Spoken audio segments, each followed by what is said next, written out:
Gas ମନା କରୁନାହାନ୍ତି, gas ତ ଅଛି କିନ୍ତୁ ଦାମ ଯେହେତୁ ବଢୁଛି ସେ ବଢେଇଲେ ଆଉ ଆଗକୁ ବଢିବ। ମୁଁ ଆଗରୁ ବି କହିଥିଲି ଆଗରୁ ବଢିବ। ଗ୍ୟାସ୍ ବଢିବାର ଯଦି ଆପଣଙ୍କର ପର୍ଯ୍ୟାପ୍ତ ପରିମାଣରେ ଅଛି କେତେ ଦିନ ପାଇଁ ଅଛି ସେଇଟା ଦେଖିବା କଥା ନା।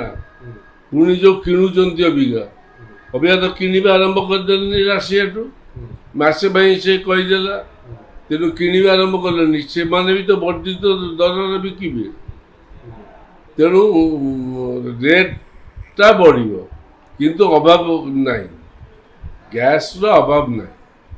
କାରଣ 25 ଦିନ ରେଷ୍ଟ୍ରିକ୍ସନ୍ କରିଦେଲା ବୁକିଂ। ଆପଣ ବୁକିଂ ଆଜି ପାଇଲେ 25 ଦିନ ଭିତରେ କରିପାରିବେ, ଆଉ ଆପଣ ଆଜି ଯଦି ରିଫିଲ୍ ପାଇଲେ 25 ଦିନ ଭିତରେ ଆମେ ବିଲ୍ ବି କରିପାରିବେ। ତେଣୁ 25 ଦିନର ଗ୍ୟାପ୍ ହେଇଗଲା। ଆଗରୁ ଯେମିତି ବାହାଘର ଅଛି 4ଟା ଖଣ୍ଡେ ନେଇଯାଉଥିଲେ, ତାଙ୍କର 12ଟାରୁ 4ଟା କେହି ଅଟକେଇ ପାରୁନଥିଲେ, ଏବେ ରେଷ୍ଟ୍ରିକ୍ସନ୍ ହେଇଗଲା। ଏବେ ରେଷ୍ଟ୍ରିକ୍ସନ୍ ରେଷ୍ଟ୍ରିକ୍ସନର ପ୍ରଭାବ ଯେଉଁ କହୁଥିଲେ ବାହାଘର ଇତ୍ୟାଦି ବଡ଼ ବଡ଼ ପାର୍ଟି ପ୍ରୋଗ୍ରାମରେ କେତେ ଦୂର ପ୍ରଭାବ ସାର୍ ପଡ଼ିବ?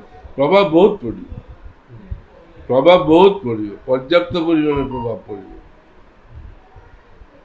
ଯେମିତି ସାର୍ ମାନେ ବଡ଼ ବଡ଼ ପାର୍ଟି ଆପଣଙ୍କର ତ କମର୍ସିଆଲ ତ ରେଷ୍ଟ୍ରିକ୍ସନ୍ ହେଇଗଲାଣି, ଖାଲି ମେଡ଼ିକାଲକୁ ସର୍ଭିସକୁ ଦେବେ ଆଉ ଅଲଗା ମାନଙ୍କୁ ଦେବେନି। କମର୍ସିଆଲ ବି ରେଷ୍ଟ୍ରିକ୍ସନ୍ ହେଇଗଲାଣି, ତେଣୁ ସେମାନେ କ'ଣ କରିବେ, କାଠ ଚୁଲିରେ କରିବେ। ଆଉ ତେଲ ପର୍ଯ୍ୟାପ୍ତ ପରିମାଣ ଅଛି, ଗ୍ୟାସ୍ ବି ଅଛି। ତେଲ ହୁଏତ ମାର୍କେଟରେ କ୍ରାଇସିସ୍ ହେଇଯାଇପାରେ, କିନ୍ତୁ ଗ୍ୟାସ୍ର ଦାମ ବଢ଼ିବ। କେତେ ଟଙ୍କା ସାର୍ ଭାବୁଛନ୍ତି ଆଗାମୀ ଦିନରେ ବଢ଼ିପାରେ? ଏବେ କେତେ ଟଙ୍କା ବଢ଼ିଛି ସେଇଟା ଆମେ କହିପାରିବୁ। ଏବେ 60 ଟଙ୍କା ବଢ଼ିଛି। କେତେ ଥିଲା?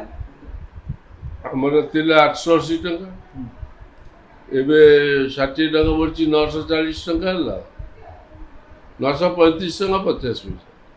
ବର୍ଷକୁ 15ଟା ମିଳୁଥିଲା, ଏବେ 12ଟା ମିଳିବ।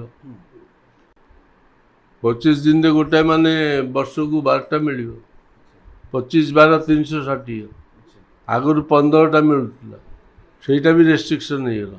ଏହି ଭିडियोटी आपको केमिति लागिला कमेंट करि जणांतु। धरित्री लाइव रो यूट्यूब एवं फेसबुक चैनल को सब्सक्राइब करंतु। अधिक खबर पई लॉगिन करंतु www.dharitri.com।